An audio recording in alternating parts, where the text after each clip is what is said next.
welcome to Art of the Budget. My name's Nicole, my pronouns are she and her, and I live in the Pacific Northwest on the traditional unceded territory of the Coast Salish Nations. Today is Ceramic Artist Special. I'm going to be changing my thermocouple, and I'm just going to share how I do it. If you are not sure how your kiln works, you always want to make sure you check with your electrician and, of course, the manufacturer of the parts. I have a Skutt, and they are so helpful, always. But I know that, you know, even though it comes with instructions, sometimes it's easier to understand when you see someone else do it. So I'm just going to share what I do. So this is not by any means telling you that you should stick your hands inside your kiln if you have any unsureness at all. But if you're ready to tackle it, you've ordered this from Skutt, the directions are here, and you just needed to see somebody else do it. That's here to help you with that. For this project, you only need a couple of things. You need the thermocouple itself, which you can get from your local supplier. You'll need a screwdriver, and I like this electrician screwdriver that was gifted to me by my technician mentor because it can swap between Phillips and flathead and other ones, but those are the only ones you need for this, and different sizes. A pair of clamps is helpful but not necessary. You'll see why in just a sec. And then just some little container to put all your screws in so you don't lose any. If I do anything to the kiln, the first thing I'm going to do is go over here to the power box and turn the kiln off. Okay, and I'll bring you a little closer so you can see. This is how I turn it off. Now I'm just checking that there's no power on the computer. Okay, so I'm going to bring you in up close, but I just wanted to let you know right now I'm opening the red box. There are, in my model, which is a smaller kiln model, there are 3 screws. In the larger models, there's usually 6 screws. They're Phillips head, and they're just little zinc sheet metal screws. So I'm just going to take those out and make sure to put them somewhere safe so I don't lose them.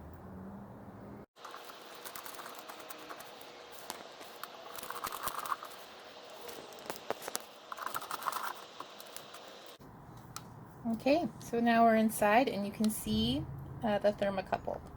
So this is the very bottom of the red box, and if I put these clamps around here, clamp them, I can then use them to keep the red box open. Yes, so good. Another thing that I learned from Ray. Okay, because I'm in such an awkward spot, this is the whole box, and I'm going to zoom in so we can see the thermocouple block. Real quick, we're going to take a look inside the kiln so you can see this thermocouple is old and decrepit. I honestly kept firing for a little bit after it was really ready to go because I wasn't having any problems, and I'm just like to push the envelope like that, but it's definitely ready for a new one. Sometimes they will crack, so that place where the 2 different types of metal meet will actually be cracked, and of course that is done for. You need to. The thing I'm going to do is remove these 2 screws right here. Now, just a quick reminder, we turned off the electricity and we double checked that the computer had no electric to it, so I don't have to worry about being shocked.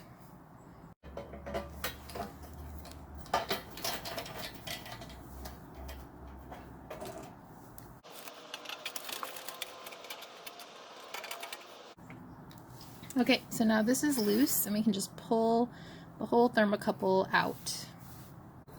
Alright, because it had drooped a little inside, I had to bend it back to be able to pull it out without messing up any brick.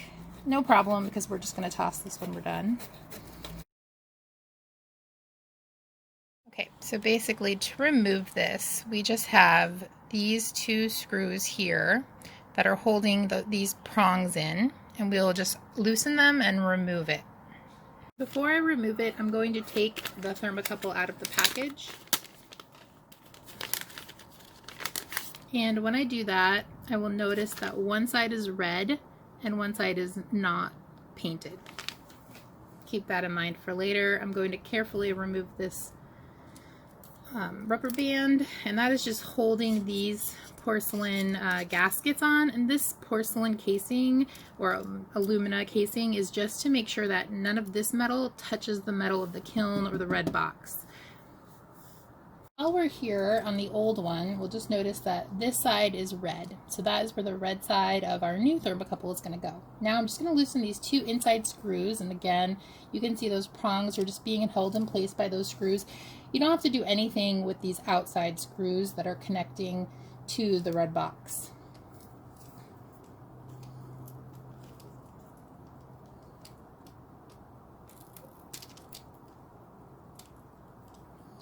Okay.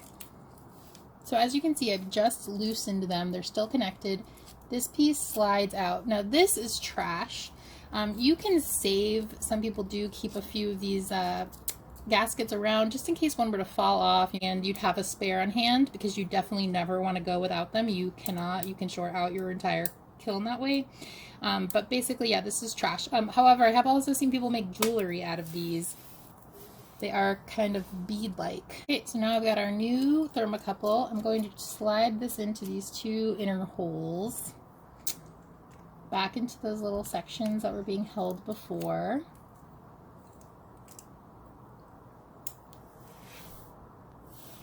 Did have to finagle it just a little, so you can now see they are sticking out. Red matches red. And now I'm going to just tighten these screws, and as always when working with electricity, again, I'm not an electricity expert, but this is something I learned from my mentor, Ray. You always want to tighten well, but you don't want to over tighten, and you definitely don't want to leave things loose at all, because you get some vibration with the electricity, and so that can loosen things up over time and, you know, just cause things not to work. So you want to tighten well, but not over tighten. You don't want to strip anything either, because it makes it hard to work on the kiln later.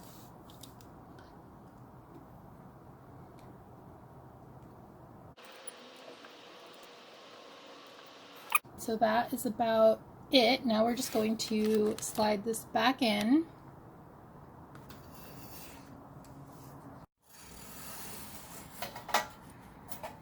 And now we're just going to put these two screws back into these two holes. So just again, to reiterate, we lined up the red with the red here. This is also the negative, and then you can double check yourself by going here, following the red wire, and seeing that that is the negative.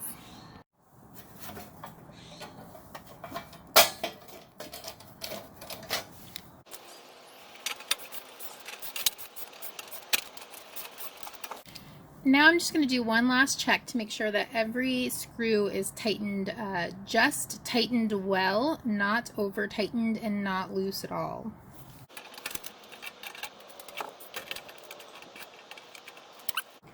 Now I'm going to remove this and close the red box up.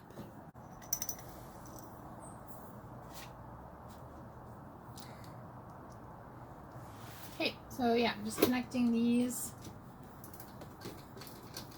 sheet metal screws back in, and sometimes, especially with the larger kilns, they don't always like line up perfectly, especially if it's an older kiln. So I just put them in loosely till they're all in, and then I do that, just tighten, but don't leave it loose.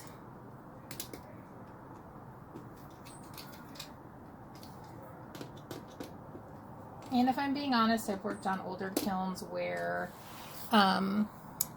all 6 wouldn't go in, and it looks like maybe this is actually supposed to have a 4th. You know, I bought this kiln used, so that's totally fine, not a big deal, as long as this is secure. Okay, so we're just going to turn on power, and then we will be back in business. Okay, so I've got my little piece here, and I'm just going to insert it back in.